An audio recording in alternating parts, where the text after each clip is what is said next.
사랑과 은혜가 풍성하신 아버지 하나님, 5월의 첫 번째 주일이며 어린이 주일을 허락하셔서 감사합니다. 먼저 우리가 어린아이처럼 순수하고 오롯한 마음으로 주님을 경배하게 하시며 믿음의 다음 세대를 위하여 기도하는 세대가 되게 하옵소서. 아이들을 사랑하신 예수 그리스도의 이름으로 기원하옵나이다. 아멘. 사도신경으로 우리의 신앙을 고백하겠습니다. 나는 전능하신 아버지 하나님, 천지의 창조주를 믿습니다. 나는 그의 유일하신 아들 우리 주 예수 그리스도를 믿습니다. 그는 성령으로 잉태되어 동정녀 마리아에게서 나시고 본디오 빌라도에게 고난을 받아 십자가에 못 박혀 죽으시고 장사된 지 사흘 만에 죽은 자 가운데서 다시 살아나셨으며 하늘에 오르시어 전능하신 아버지 하나님 우편에 앉아 계시다가 거기로부터 살아있는 자와 죽은 자를 심판하러 오십니다. 나는 성령을 믿으며 거룩한 공교회와 성도의 교제와 죄를 용서받는 것과 몸의 부활과 영생을 믿습니다. 아멘. 찬송가 20장 찬양하겠습니다.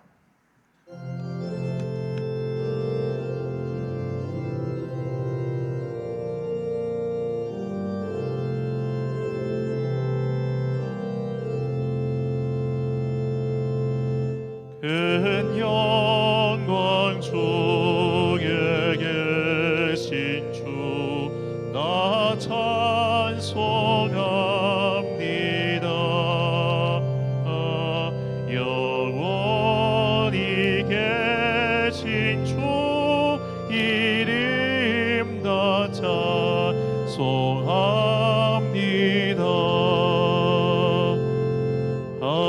한없이 크신 능력을 나 찬송합니다.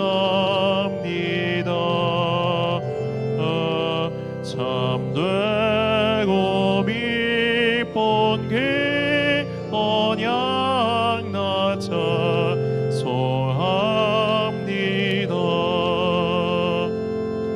온 천지 창조하시던 그 말씀이 믿소 영원히 변치 않는 줄 나 믿사옵니다.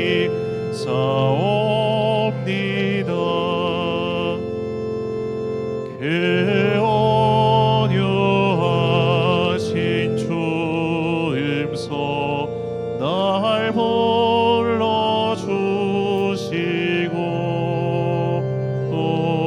그 품에 품어주시니 나 찬송합니다.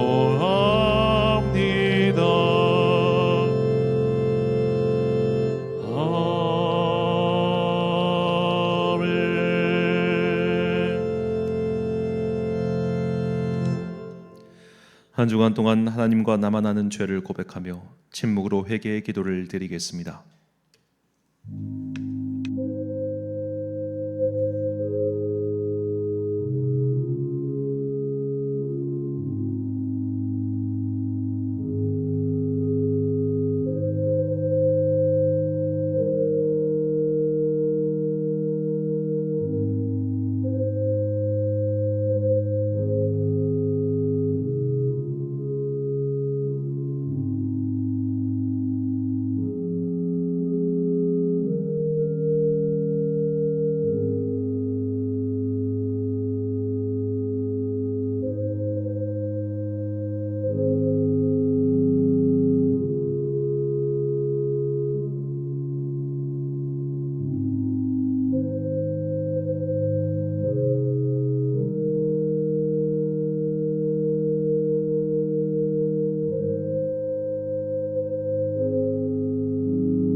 다음 교회 공동기도를 드리겠습니다.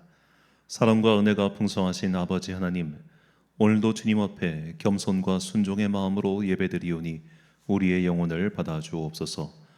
이 땅에서 하나님을 경외하기 위한 터전으로 가정을 세우시고 지금까지 지켜주심에 감사드립니다. 이 땅에서 아직도 주님을 알지 못하고 세상에 매여 가정을 지키지 못하는 이들을 불쌍히 여기사 변화시켜 주옵소서. 또한 세상의 비참한 현실에 노출되어 고통당하는 어린아이들을 지켜 주옵소서. 그리하여 모든 나라, 모든 민족, 모든 가정이 하나님을 주인으로 섬기며 행복을 누리게 하옵소서. 참 사랑의 하나님, 주님의 자비로우신 손길로 우리를 잡아 주옵소서. 영원한 산성이시며 피난처이신 주님을 의지합니다. 늘 말씀을 생각함으로 주님의 마음을 알게 하시고 기도함으로 주님의 손길이 함께함을 체험하게 하옵소서.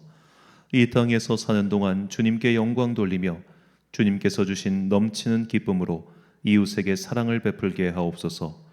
주님께서 주신 인생이라는 시간을 최선을 다해 살아서 우리에게 주고자 하시는 복을 얻게 하옵소서. 이 시간 오직 주님만 영광 받으시고 우리에게는 넘치는 은혜와 축복의 시간이 되게 하옵소서. 이 모든 간구와 함께 주님의 은총과 자비를 구하며 주님께서 가르쳐 주신 기도를 드리오니 하늘에 계신 우리 아버지, 아버지의 이름을 거룩하게 하시며 아버지의 나라가 오게 하시며 아버지의 뜻이 하늘에서와 같이 땅에서도 이루어지게 하소서.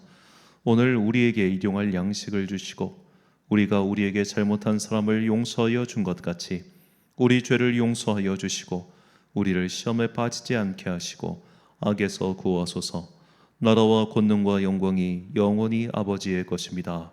아멘.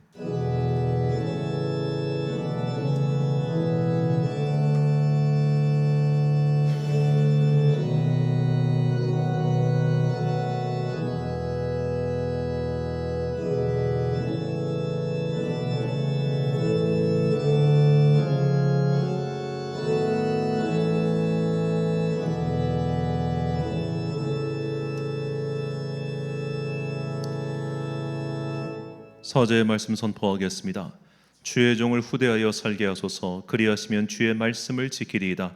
내 눈을 열어서 주의 율법에서 놀라운 것을 보게 하소서. 아멘. 믿음은 쌍방통행입니다. 내가 주님을 믿어서 복을 받는 것이며 주님께 복을 받았기에 주님을 믿기도 하는 것입니다. 어느 한쪽의 일방통행적 사랑과 관계는 결국 오래가지 못합니다. 믿음 생활 또한 마찬가지입니다. 주님께서 주시는 복과 은혜를 체험한 사람이 믿음 생활을 유지하며 또한 믿음을 지키는 자들이 이런 복을 얻습니다. 주님께서 주시고자 하는 이 땅에서의 복 또한 얻고 누림으로 믿음이 더욱 단단해지는 여러분과 제가 되시길 축원합니다. 교독문 96번을 함께 교독하시겠습니다. 보라, 자식들은 여호와의 기업이요 태의 열매는 그의 상급이로다. 젊은 자의 자식은 장사의 수중의 화살 같으니 이것이 그의 화살통에 가득한 자는 복되도다. 이르시되 진실로 너희에게 이르노니 너희가 돌이켜 어린아이들과 같이 되지 아니하면 결단코 천국에 들어가지 못하리라. 그러므로 누구든지 이 어린아이와 같이 자기를 낮추는 사람이 천국에서 큰 자니라. 또 누구든지 내 이름으로 이런 어린아이 하나를 영접하면 곧 나를 영접함이니 또 아비들아 너희 자녀를 노엽게 하지 말고 오직 주의 교훈과 훈계로 양육하라. 마땅히 행할 길을 아이에게 가르치라. 그리하면 늙어도 그것을 떠나지 아니하리라. 아멘. 찬송가 564장 찬양하겠습니다.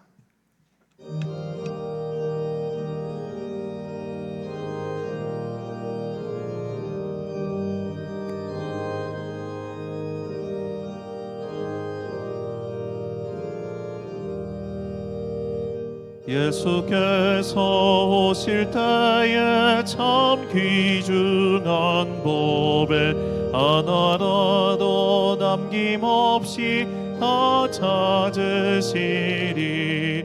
샛별 같은 그 법에 멸류관에 달려 반짝반짝 빛나게 비치리로다. 그 보배 빛난 보배 주 예수의 보배 하늘나라 두시려고 다 거두시리 샛별 같은 그 보배 면류관에 달려 반짝반짝 빛나게 비치리로다 주를 사랑하는 아이 이 세상에 살 때 주의 말씀 순종하며 참 보배로다 샛별 같은 그 보배 면류관에 달려 반짝반짝 빛나게 비치리로다.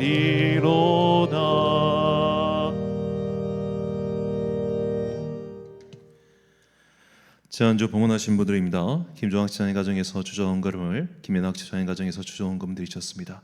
11조헌금 성정일 청년 김봉서 집사님 드리셨고요. 감사헌금 성금란 권사님, 성경우 건축헌금 오영은 집사님 드리셨습니다. 김주율 어린이 성교헌금 했고요. 목적헌금 한상철 집사님 드리셨습니다. 그리고 우리 교회에서 해마다 원래 어린이 주간에는 이 지역 사회를 위한 어린아이들 그런 여러 행사를 했었는데 작년부터 바꿔가지고 이렇게 때마다 장학금을 지급하고 있습니다. 올해 장학금은 고등학교 1학년인 김예서 청소년에게 이렇게 드렸고요. 제가 이분이 누군지 저도 모릅니다. 저도 이제 아는 분께 소개를 받아서 드린 거기 때문에 이분의 얼굴도 모르고 심지어 어디 사는지도 모릅니다. 다만 필요한 곳에 하나님의 은혜가 임했기를 또한 소망하고 기도하며 그렇게 연결되었습니다. 주님께서 이 사람들을 다 사랑하사 그분께서 뜻하신 바를 모두 이루게 되는 하나님의 종들이 되기를 간절히 소망합니다. 드린 예물 위하여 봉헌기도 드리겠습니다. 사랑과 은혜가 충만하신 아버지 하나님, 오늘은 주님께서 이 생명들을 사랑하신 그날을 기념하고 또한 믿음의 다음 세대를 위하여 기도하는 어린이 주일입니다. 이 땅에 있는 모든 어린이들은 부모의 그리고 사회의 보호 속에서 건강히 자라야 할 의무와 권리가 있음을 다시 한번 되새깁니다. 이 땅에서뿐만 아니라 이 지구 반대편에서 울리고 있는 그 어린아이들의 비참한 울음소리에 주님 귀 기울여 주옵소서. 전쟁 중에 전혀 보호를 받지 못하고 오히려 미사일이 쏟아지고 파편이 튀는 그곳에서 고통당하고 있는 팔레스타인 가자 지구의 난민들에 있는 그 어린아이들을 불쌍히 여기사 그들에게 예수 그리스도의 은혜와 하나님의 은혜의 빛이 속히 임하게 하여 주옵소서. 어른들의 그 권력 다툼과 어른들의 잘못된 선택으로 말미암아 고통당하고 있는 그 불쌍한 어린아이들을 주님 돌봐주시고 그들에게서 눈물과 피를 닦아 주옵소서. 또한 이 땅에 살고 있는 자녀들을 위해서 기도합니다. 이 자녀들 또한 어른들의 정치적 이익과 목적에 따라서 희생당하고 있습니다. 도대체 아이들이 무엇을 알고 있길래 제대로 알지도 못한 아이들에게 이상한 것들을 심어서 잘못된 길로 빠지게 만드는지요. 사탄의 괴계에 넘어가지 아니하도록 주여 이 아이들을 지켜 주옵소서. 우리가 더욱더 힘을 내어 악한 것들이 통과되지 못하도록 막게 하시며 거룩한 방파제가 되어 이 세대의 이 아이들이 주님의 뜻 안에서 바르고 거룩한 삶을 살 수 있도록 무엇보다 그들이 건강하고 행복한 삶을 살 수 있도록 주여 우리를 세우시고 우리 어른들이 거룩한 방파제가 되어 악으로부터 이들을 물리치는 주의 도구들 되게 하여 주옵소서. 선과 악을 분별하지 못하고 무엇이 건강하고 무엇이 바른지 알지 못한 채 살아가고 있는 이 땅에 불쌍한 자녀들이 있사오니 그들에게 지혜의 영을 내려주사 선한 길, 바른 길, 올바른 길을 택하여 그 길을 잘 걸어갈 수 있도록 주여 은총 베풀어 주옵소서. 이 땅의 교회들을 위하여 다시 한번 기도합니다. 주님, 교회들이 힘을 내게 하여 주옵소서. 그저 자신들의 문제에만 함몰된 채 자신들만을 위하여 기도하는 것에서 그치는 것이 아니라 정말로 이 땅을 향한 우리의 소명이 있으며 이 땅을 향한 우리의 사명이 남아있음을 잊지 않고 끝까지 기도하고 끝까지 싸움, 믿음의 선한 싸움을 싸움으로써 마침내 주님께서 주실 그 면류관을 바라보고 그 싸움 끝까지 잘 이겨나 마침내 승리하는 주의 자녀들 되게 하여 주옵소서. 우리가 이렇게 주님을 위하여 또한 주님께 충성하고 살아갈 때 주님께서는 반드시 우리에게 복을 주신다 약속하셨습니다. 그 복은 우리가 마침내 천국에 이르렀을 때 받게 될 예비된 복이며 동시에 이 땅을 사는 동안 우리가 누릴 수 있는 복이기도 합니다. 주여, 이 두 가지를 모두 놓치지 않고 이 땅에서도 주님의 은혜 가운데 충만하며 저 땅에 갔을 때 마침내 주님께 면류관을 받는 아름다운 주의 자녀들 되게 하여 주옵소서. 이제 주님의 말씀을 듣습니다. 이 말씀이 험한 세상 살아가는 우리에게 진리의 등대가 되기를 간절히 소망하오며 이 모든 말씀 우리 구주 예수 그리스도의 이름으로 기도드립니다. 아멘.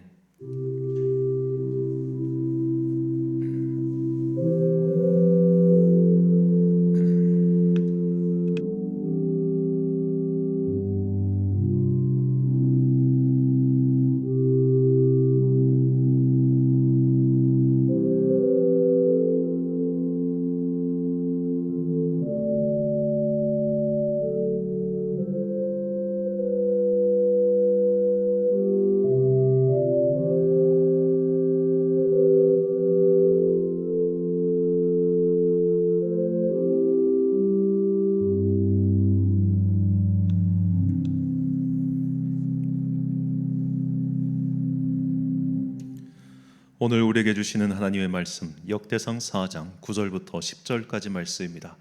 역대상 4장 9절부터 10절까지의 말씀 이제 봉독하겠습니다. 하나님의 말씀 경청하십시오. 야베스는 그의 형제보다 귀중한 자라. 그의 어머니가 이름하여 이르되 야베스라 하였으니 이는 내가 수고로이 낳았다 함이었더라. 야베스가 이스라엘 하나님께 아뢰어 이르되 주께서 내게 복을 주시려거든 나의 지역을 넓히시고 주의 손으로 나를 도우사 나로 환난을 벗어나 내게 근심이 없게 하옵소서 하였더니 하나님이 그가 구하는 것을 허락하셨더라. 아멘. 오늘을 위한 복을 주소서라는 제목으로 하나님의 말씀 선포하겠습니다.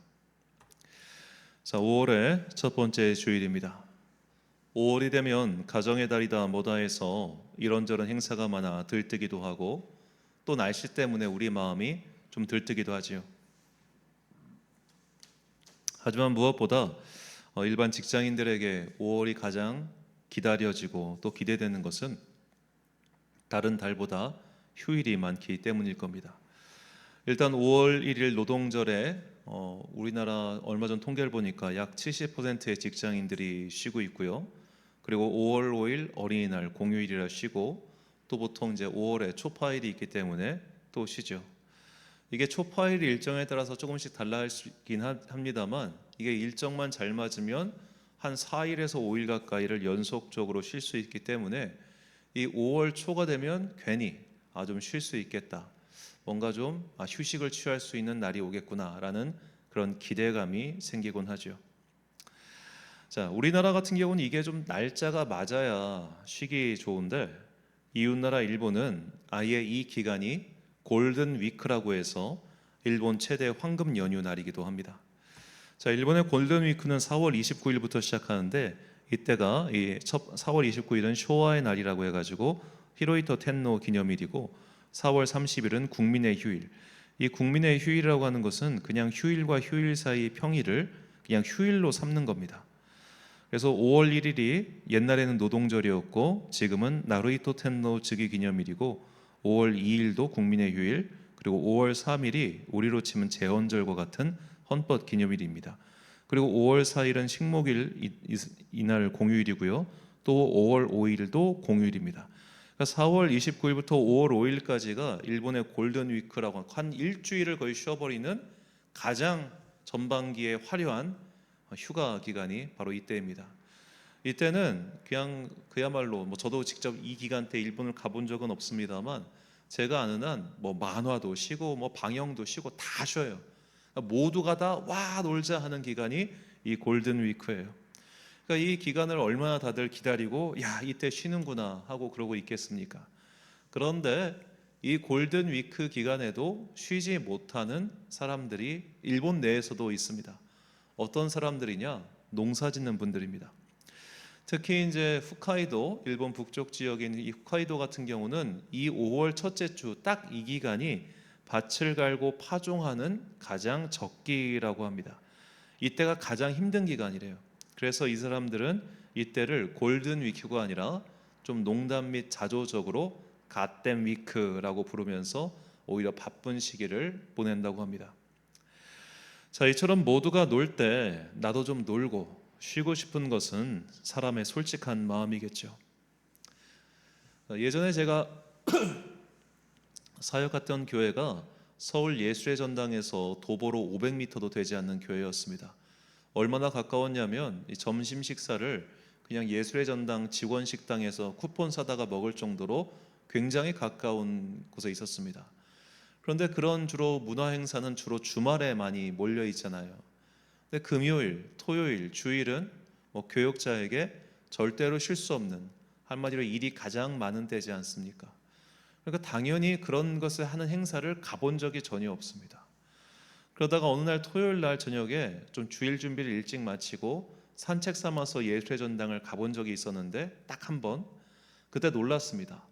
아, 보통 사람들은 토요일 날 저녁이 이렇게 쉬는 때구나, 이렇게 노는 시간이구나 라는 걸 그때 처음 느꼈어요. 정말로 많은 사람들이 온 가족 단위로 3, 4, 5 나와서 이렇게 막 문화 관람도 하고 영화도 보고 식사도 하고 그런 교제하는 걸 그때 처음 봤습니다. 그러니까 목사로 사는 한 그런 것들은 그냥 내 삶과는 되게 요원한, 그냥 남의 일이라고 그렇게 생각하고 살아왔던 것이고, 그렇죠. 자, 뭐 모든 목사들이 다 그렇지는 않겠습니다만 아마도 대부분의 목사님들은 되게 휴가 혹은 쉬는 것에 대한 일종의 죄책감 같은 것을 가지고 있다. 저는 그렇게 생각합니다. 쉬고 있으면 괜히 죄스러워요.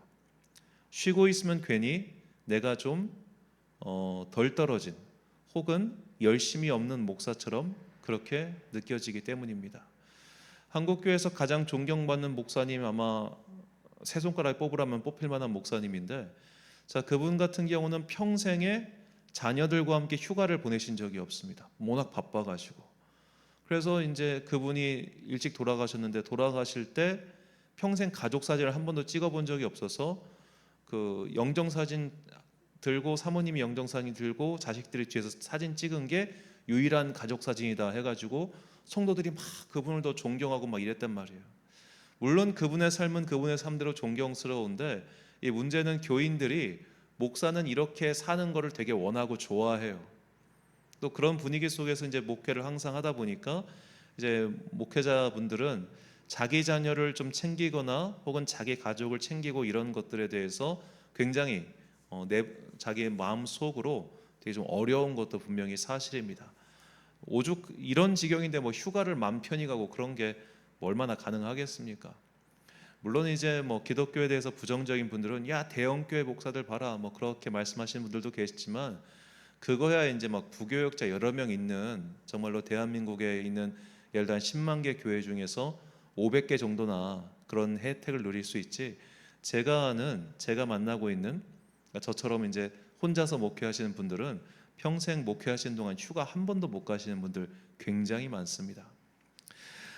자, 이렇게 또 우리의 마음을 또 이게 목회자들에게 좀 휴가를 못 가게끔 만드는 아주 참 귀한 일화가 있어요. 바로 칼뱅과 윌리엄 파렐의 일화입니다. 칼뱅이 그의 나이 20대 중반에 이 기독교 강요라고 하는 책을 써서 이제 그 당시 프랑스 왕에게 헌정했던 일이 있습니다. 여하튼 벌써 그 젊은 나이에 이 프랑스 지역의 개혁교회 지도자로 칼뱅이 부상했던 거예요. 그러니까 얼마나 많은 당국의 감시와 압박이 있었겠습니까? 칼뱅은 원래 태어날 때부터 건강이 좋지 않았는데 그런 일 때문에 요양 겸 좀 쉴 겸 해가지고 프랑스를 빠져나와 스위스로 가는 길이었습니다. 그때 제네바의 지도자였던 그 파렐이 나타나서 그에게 나와 함께 제네바로 가서 사역합시다라고 권면합니다. 칼뱅이 대답하기를 나 좀 쉴게요. 나 지금 너무 힘들어요. 피곤하고 건강도 안 좋고. 그러니까 이 그림 오른쪽 보면 이게 이제 화를 내는 듯이 손을 쭉 뻗은 사람이 파렐이고 놀란 듯이 보는 사람이 칼뱅인데, 파렐이 책상을 탁 치면서 그때 칼뱅에게 이렇게 말했다고 합니다. 쉰다는 게 무슨 말입니까? 하나님의 사람은 죽고 나서 쉬는 법입니다. 그렇게 말을 하죠. 그래서 이런 일화에 좀 감동된 많은 목사님들이, 우리가 저도 그랬지만 설교할 때 여러분 천국 가서 쉬세요. 눈 감으면 그때부터 잘 많이 잘 수 있어요. 우리의 영원한 상과 영원한 쉼은 천국에 있으니까 그때 가서 누리시고 이 지상에서는 열심히 일하다 갑시다. 그렇게 말들 하죠. 저도 그 말이 당연히 타당하고 맞고 또 옳다고 생각은 합니다만, 자, 우리가 그렇게만 살 수는 없지요. 우리도 쉼이 필요합니다. 우리도 휴가 가야 되고요. 우리도 이 땅을 사는 동안 가능하다면 문화생활도 하고 나를 위한 여러 가지 것들을 하는 것 좋은 일이고 마땅하고 당연한 일입니다. 천국 가면 다 쉴 것이니 이 땅을 사는 동안은 그런 거 다 누리지 말고 금욕적으로 살아라, 이렇게 말하는 사람도 있고, 저도 그것이 100% 틀렸다고 말씀을 드리지 않겠습니다만 그것만이 옳은 것은 아니죠. 우리의 진짜 상은 천국에 있고 우리가 하나님 나라에 들어갈 때 영원하고도 확실한 보상을 얻는 것, 이것이 진리이고 이것이 또한 사명이지만, 우리가 복이라고 말하는 것은 그것만을 뜻하는 것은 아니라는 겁니다. 하늘의 보상, 영생만이 유일한 복은 아닙니다. 우리가 이 땅을 살아가는 동안 얻을 수 있는 그 복 또한 분명히 복이지요. 우리도 이 땅에서 휴가도 좀 가고 행복한 일들도 좀 생기고 그런 현세의 행복과 평안을 위해서 바라고 기도하는 것은 결코 틀린 것이 아닙니다. 하나님께서 단지 미래에 다가올 그 하나님 나라에서만 통용되는 능력자라면 우리가 지금 여기서 이렇게 열심히 신앙생활할 이유가 무엇이겠습니까?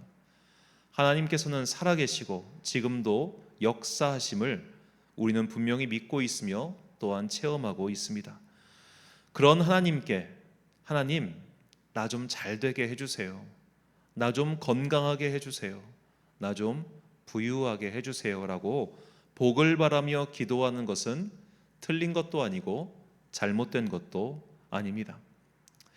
비유로 말씀드리자면 천국의 보상과 약속은 일종의 어음과 같습니다. 나중에는 분명히 쓸 수 있는 자산이지요. 하지만 이런 어음만 갖고는 우리가 살 수 없습니다. 이 어음만이 아니라 현금성 자산이 필요하지요. 당장 쓸 돈이 있어야 밥을 사 먹든 옷을 사 입든 할 것 아닙니까? 제가 어제 여름옷 몇 벌을 사니까 금세 10만 원이 넘어갔습니다. 그렇습니다. 우리에게는 돈이 필요합니다. 누대에 걸쳐서 저축해서 쓸 수 있는 그런 엄청난 돈은 아닐지라도 적어도 현실 세계를 살아간 최소한의 돈이 필요합니다. 골든위크 일주일 동안 해외 나가서 좋은 데 보고 먹을 수 있는 그 정도 돈은 아니더라도 적어도 하루 정도는 쉬면서 먹을 수 있는 그 정도의 경제력은 필요합니다.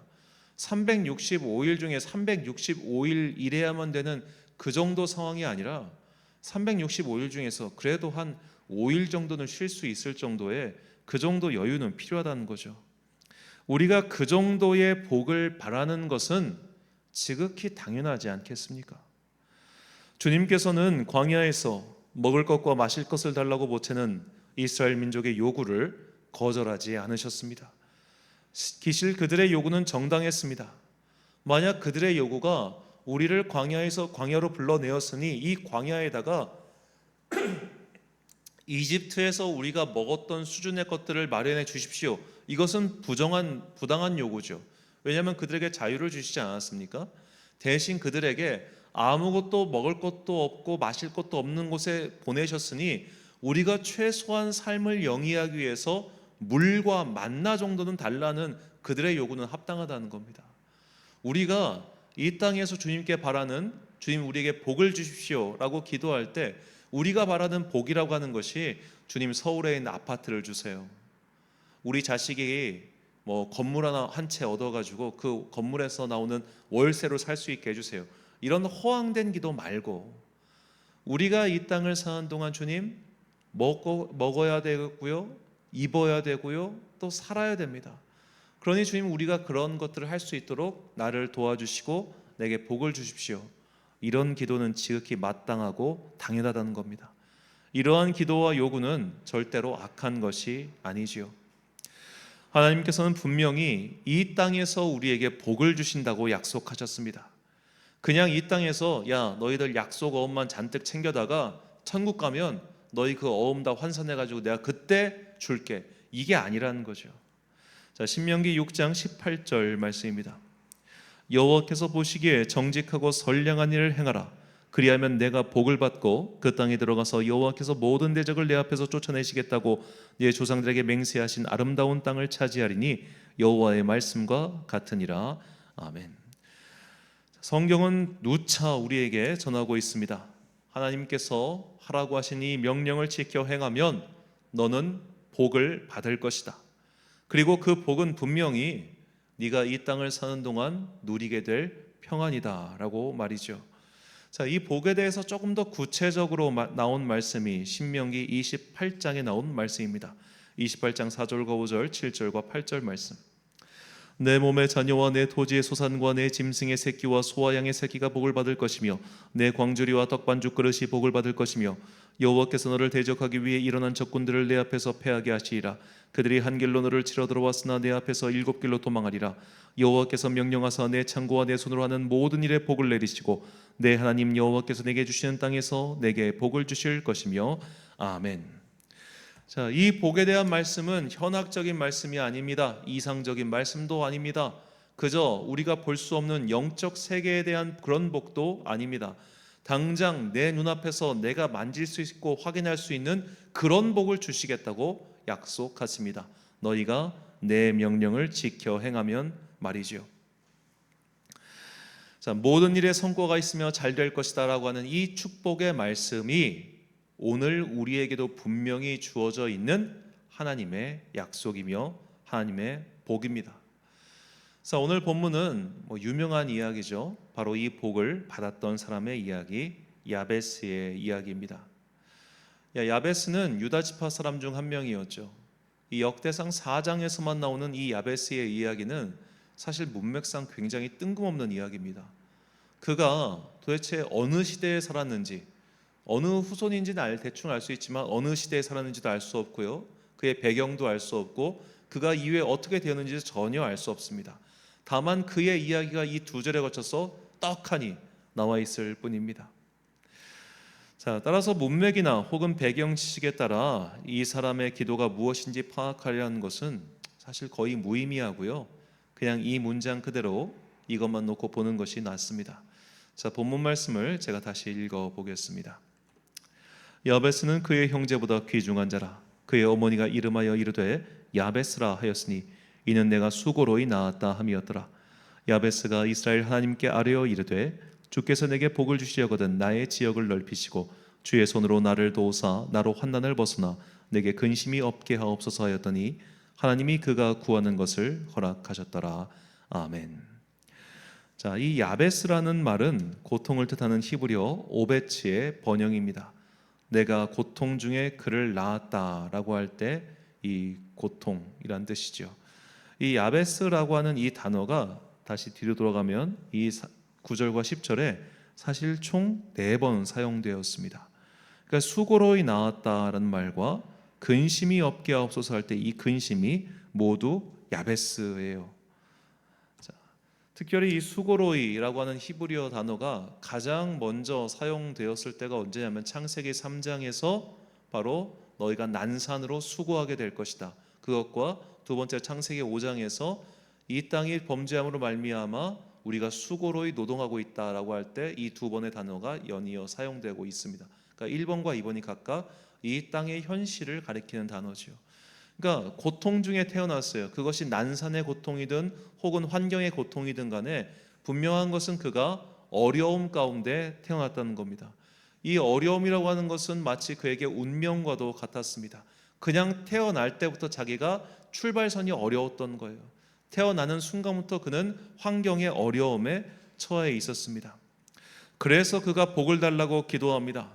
그가 구한 복이란 이 환경에서 벗어나게 해달라는 겁니다. 가난이라고 하면 가난의 울타리에서 벗어나게 해달라는 것이며 혹은 여러 가지 환경적 압박이라면 이 환경적 압박에서 나를 벗어나게 해달라는 기도였습니다. 자, 그가 거기서 기도했고 주님께서 응답해 주셨다고 성경이 나오죠. 우리는 여기서 그 야베스라고 하는 사람이 기도하는 장면을 상상해 봐야 합니다. 만약 우리에게 태어나는 순간부터 놓여져 있는 환경의 제약이 있고 그런 환경의 제약에서 내가 벗어나게 해달라고 기도할 때 그 기도하는 모습이 어떤 모습이었겠습니까? 그저 주님 벗어나게 해주세요 라는 그저 말뿐인 혹은 예배당에서의 기도만으로 그쳤겠습니까?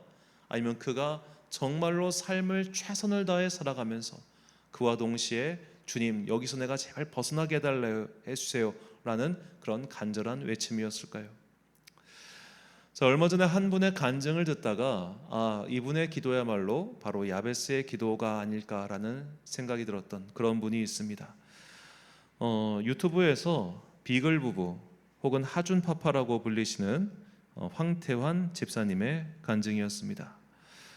자, 이분은 정말로 경제적으로 어려운 환경에서 태어나서 그렇게 가난해서 제발 나 좀 벗어나게 해달라고 기도했습니다. 그분이 그저 기도만 한 것이 아니라 열심히 살면서 기도했습니다. 출퇴근 거리가 2시간 넘는 곳에서 새벽에 나와서 저녁에 들어가면서 나오면서 기도하고 들어오면서 기도했습니다. 그러니까 돈이 없으니까 출퇴근은 저 멀리 해야 되고, 그러니까 경기도 외곽에 살면서 그 먼 거리 왔다 갔다 하면서 그 피곤한 중에도 열심히 기도했던 거예요. 기도하고 또 기도했습니다. 자, 그러던 중에 그에게 굉장히 좀 슬픈 일이 벌어집니다. 바로 그의 둘째 아들, 6개월 된 둘째 아들이 어느 날 갑자기 심장마비로 세상을 떠나게 된 거예요. 아들을 떠나보내고 병원 응급실에서 그는 아들을 붙잡고 이렇게 기도했습니다. 아들아, 너가 그냥 왔다가 그냥 간 것이 아니라 너의 삶이 헛되지 않았다는 것을 아빠가 증명해 보일게 라고 어떻게 보면 이제 하늘나라로 떠난 아들과 함께 약속을 한 것이죠. 자, 그렇게 그는 열심히 살았습니다. 기도하고 열심히 살고 기도하고 열심히 살고 그리고 마침내 하나님께서 그의 지경을 넓혀 주셨죠. 자, 열심히 살지 않고 그저 복만 구하면 복이 오겠습니까? 최선을 다해 살지 않고 그저 하늘의 복만 구하는 자에게 주님께서 그의 지경을 넓혀 주시겠습니까? 우리가 하나님께 복을 바라고 또 복을 얻기 위해 본받아야 할 기도의 자세가 바로 이것입니다. 그저 기도하고 간구로 그치는 것이 아니라 변화해야 한다는 것, 즉 복을 받을 만한 상태로 복을 받을 만한 환경으로 내가 변해야 한다는 겁니다. 하나님께 이 현세에서 복을 얻은 사람들 중 수고하지 않았던 사람이 없습니다. 노력하지 않았던 사람이 없습니다. 하다못해 이삭이 100배나 되는 거부가 되었다, 그런 복을 얻었다는 성경의 기사가 있죠. 그가 복을 얻기 위해서 얼마나 노력하고 돌아다녔습니까? 여기서 치니까 저리 가고 저리서 치니까 일리 가고 그런 수고로운 시간이 왜 없었겠습니까? 아무것도 없는 빈손에서 마침내 거부가 됐던 야곱의 경우를 생각해 보십시오. 그가 노력하지 않았습니까? 그가 고생하지 않았습니까? 하나님의 사람들 중에 그저 기도만 해서 복을 얻어서 그의 지경이 넓어진 사람은 없습니다. 다들 열심히 살았습니다. 최선을 다했습니다. 그러면서 그들은 자신들이 복을 받을 그릇을 확장시켜 나갔던 거예요. 그분의 명령에 충성하고 그분의 뜻에 따라 살면서 오늘 나의 삶을 변화시키기 위해서 노력했기 때문에 그들의 복 받을 그릇이 넓어졌고 그래서 그들의 인생이 변했던 겁니다. 그물을 던져야 물고기를 얻을 것 아닙니까? 그런데 때로는 우리는 복을 구하는 그 기도가 그물도 던져놓지 않은 채 주여 복을 주소옵소서 생선 달라고 기도하는 것과 똑같다는 거죠. 돈을 많이 벌어서 그 돈으로 평안한 날을 보내고 싶다면 당연히 일을 해야 합니다. 일을 할 뿐만 아니라 번 돈을 저축해서 투자할 줄도 알아야 합니다. 아무것도 하지 않으면서 좋은 결과만 바란다면 이것은 아무것도 하지 않으면서 주여 나에게 복을 내려주사 지경을 넓혀 주옵소서 그렇게 말만 한다면 그렇게 될 리가 만무하지요. 건강을 달라며 기도하면서 담배 피고 술 마시면 어떻게 건강할 수 있겠습니까? 어처구니 없는 기도입니다. 그런데 우리는 때론 그런 어처구니 없는 기도만 할 때가 있다는 거예요. 그저 복을 주옵소서, 그저 지경을 넓혀 주옵소서라고 말입니다. 분명히 아까 우리가 읽었던 신명기 6장에는 전제가 있습니다. 하나님의 명령을 지켜 행하면 이라는 전제의 말입니다. 주님께서는 안식일에 율법을 주시며 이렇게 말씀하셨습니다. 신명기 5장 12절과 13절 말씀. 내 하나님 여호와가 내가 명령한 대로 안식일을 지켜 거룩하게 하라. 엿새 동안은 힘써 내 모든 일을 행할 것이나. 아멘. 자, 우리가 하나님의 율법을 지키고 또 그에 따라 복을 얻기 위해서는 힘써서 6일을 살아야 되는 거예요. 자, 여기서 힘써라고 번역한 히브리어는 아차인데 이는 계획을 이루기 위한 의도, 지식, 지혜 등을 뜻하는 말입니다. 즉 생각하면서 계획을 세워가면서 열심히 살라는 거예요. 6일 동안 기도해라, 6일 동안 금식해라, 6일 동안 하나님만 바라보면서 제사를 드려라. 이게 아니라 6일 동안은 힘써 너의 할 일을 해라. 계획을 세우고 의지를 세우고 똑바르게 살아라. 그렇게 해서 복 받을 만한 상태가 돼야 네가 복을 받지. 우리는 복 받을 만한 상태가 되지 않은 채 그저 현금성 자산을 달라고 주님께 간구할 때가 많습니다. 그래서 우리는 먼저 내가 정말 내 삶에서 이 시간에 최선을 다하고 있는지를 돌아봐야 됩니다. 최선을 다하고 있지 않으면서 그저 하나님 왜 나한테 복 안 주세요? 복 주세요라고 이렇게 뻔뻔하게 기도해봤자 이것은 마치 공부 한 글자도 하지 않고 좋은 성적 나오기를 바라는 아이들의 태도와 무엇이 다르겠습니까? 최선을 다하고 결과에 순종하며 내가 생각하지 못한 일들이 벌어졌을 때 하나님의 뜻을 찾는 것이 믿음이지 행운을 바라는 게 믿음이 아닙니다. 자, 물론 우리가 최선을 다해서 산다고 해서 반드시 경제적으로 빠바방 해서 풍성해지는 건 아니에요. 이거 우리 다 알고 있죠. 대표적인 예로 이 성경 안에서 거의 비슷한 환경에 있었지만 누군가는 부유해졌고 누군가는 부유해지지 못한 사람이 있어요. 바로 야곱과 모세입니다. 야곱도 빈손 상태에서 처가살이 했습니다. 하지만 그는 20년 만에 독립해서 거부가 되었습니다. 그런데 모세는요? 그는 40년 동안 처가살이를 했습니다. 그런데 그는 여전히 처가살이 했습니다.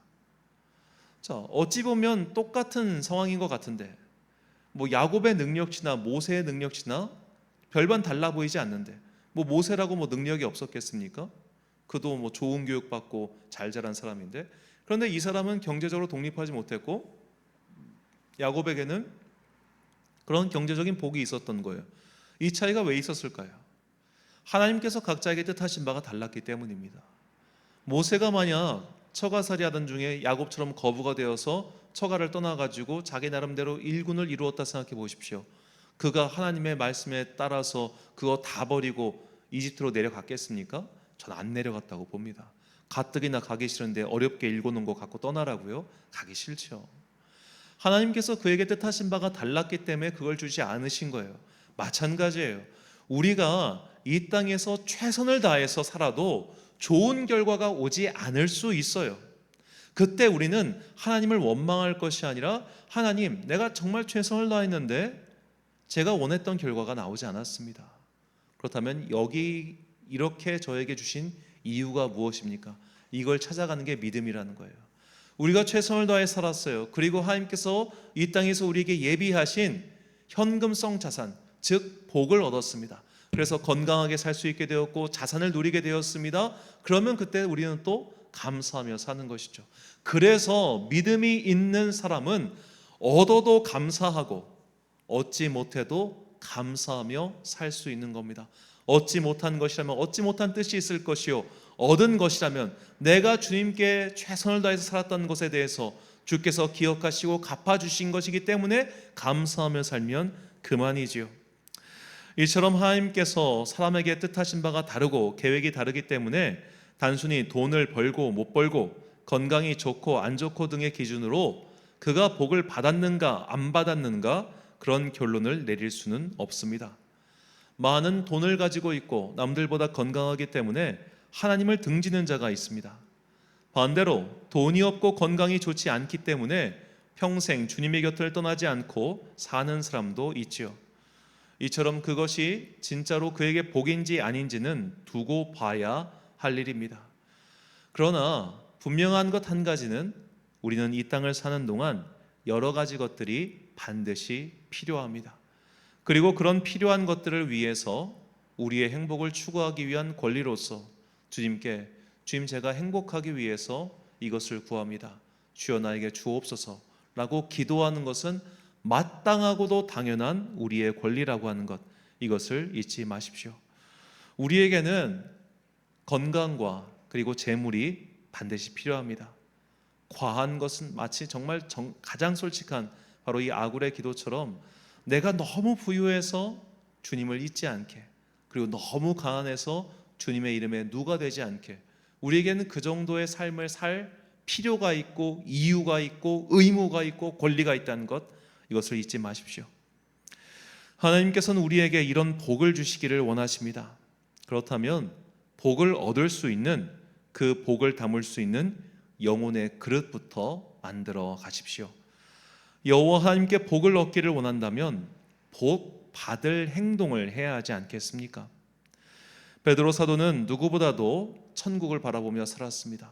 이 땅에서 누리는 것들이 사실 큰 의미가 없음을 잘 알고 있었습니다. 그럼에도 그는 이 땅에서 분명히 하나님께서 주시는 그 복을 얻기 위해서 그의 명령을 따르고 실천하며 살아라 라고 우리에게 권하고 있죠.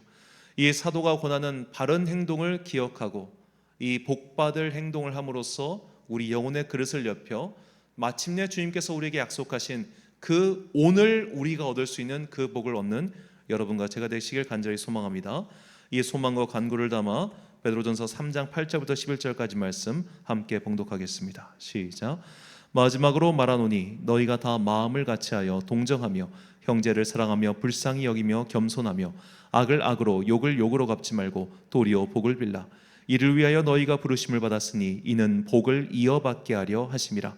그러므로 생명을 사랑하고 좋은 날 보기를 원하는 자는 혀를 금하여 악한 말을 그치며 그 입술로 거짓을 말하지 말고 악에서 떠나 선을 행하고 화평을 구하며 그것을 따르라. 아멘. 사랑하는 천안광성교회 성도 여러분, 그리고 이 예배를 함께 드리고 계신 귀한 주님의 자녀 여러분, 구원받은 그리스도인들은 모두 하나님의 약속 어음을 손에 쥐고 있습니다. 그 어음에 따라 사용할 수 있는 자산이 되는 것은 우리가 천국에 갔을 때입니다. 유치한 비유를 들자면 우리가 지금 손에 쥐고 있는 것은 천국 화폐입니다. 그런데 이 화폐는 지상에서는 유통이 되지 않지요. 그래서 우리는 천국 화폐와 더불어 지상의 화폐도 구할 수 있습니다. 이것은 당연한 기도입니다. 그리고 이 당연한 기도가 응답되기 위해서는 먼저 복을 받을 만한 그릇을 만들어야 합니다. 이 그릇을 만들기 위해 하나님의 명령에 충성하십시오. 그리고 힘써 일하고 난 뒤 주의 복을 구하십시오. 우리가 그릇이 만들어졌을 때 우리는 이미 우리 주변에 풍성히 임하고 계신 하나님의 복을 얻게 될 것입니다. 또한 내가 원했던 복이 오지 않는다고 해서 낙담하지 마십시오. 하나님께서 내가 분명히 충성하여 그리고 구하였음에도 불구하고 그것을 주지 않으신 것은 그것이 나에게 필요하지 않기 때문이며 도리어 그것이 나에게 해롭기 때문에 주지 않으시는 것입니다. 이것까지 함께 믿어야 온전한 믿음입니다. 내게 복을 주시기를 원하시는 하나님의 마음과 계획을 깨닫고 힘써 자신의 일에 충성하며 하나님의 말씀에 순종하여 복받을 그릇으로 각자의 영혼을 갖고 가는 여러분과 제가 되시길 주의 이름으로 축원합니다. 함께 찬양 부르신 후에 기도하겠습니다. 여호와는 내게 복을 주시기를 원하며.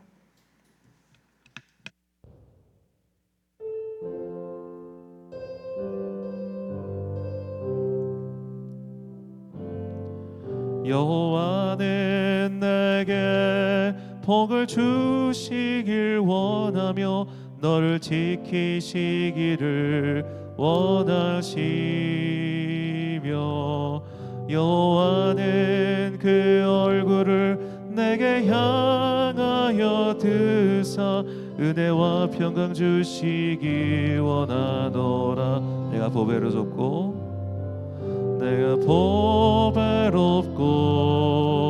존귀하게 너를 지키시는 하나님이 내 삶 속에서 이 약속을 지키시길 원하시니 땅에 신령한 것으로 하늘에 너를 지키시고 복 주실 하나님이 너의 영혼 잘 되도록 은혜 베푸시며 평강으로 인도하시리. 다시 한번 찬양할게요. 여호와는 너에게 복을 주시기를 원하며 너를 지키시기를 원하시며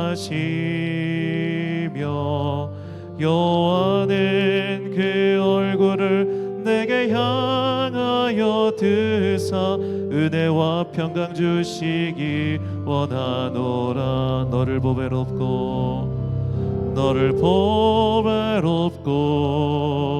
존귀하게 여기시는 하나님이 내 삶 속에서 이 약속을 진실하게 이루시리. 땅에 기름진 것으로 하늘에 신령한 것으로 너를 복 주시고 지키실 하나님이 너의 영혼 잘 되도록 은혜 베푸시며 평강으로 인도하시리. 땅에